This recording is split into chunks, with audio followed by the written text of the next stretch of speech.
ښکلې پیغله یوې پیغلې په یو ښوونځي کې د ښوونکي دنده درلوده.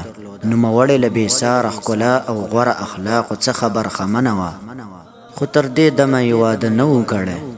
یوه ورځ زده کوونکو ترې پوښتنه وکړه، سره له دې چې غوره اخلاق او ښکلې څېره لرې، ولې دې واده نه دی کړی؟ ښوونکي وویل، یوه ښځه وه چې 5 لورګانې یې لرلې. خاوند به یې هر وخت هغه ګواښله او ورته ویل به یې، که چیرې دا ځل لور وزېږوي، هر څنګه چې کېږي زه به هغه له کوره بهر کړم. د الله جل جلاله غوښتنه وه چې یو ځل بیا هغې ښځې لور وزېږوله، او پلار به یې هره شپه هغه راواخیسته او د جومات د دروازې څنګ ته به یې خوشي کوله. سهار به چې راغی کتل به یې چې ماشوم چا نه دی اخیستی.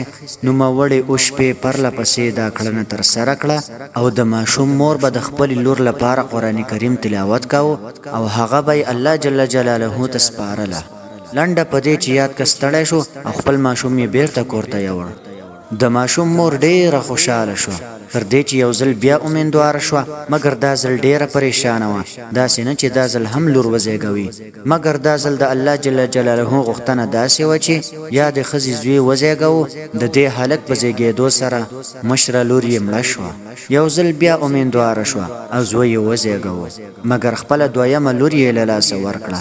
تر دې چې 5 ځله زامن وزېږول، مګر خپلې 5 لورګانې له لاسه ورکړې، مګر یوازې هغه لور چې پلار یې غوښتل د هغې له شره ځان خلاص کړي ورته پاتې شوه.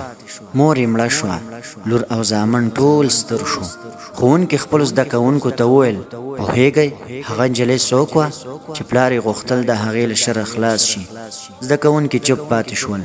ښوونکي وویل، زه یې درته وایم، هغه نجلۍ زه یم.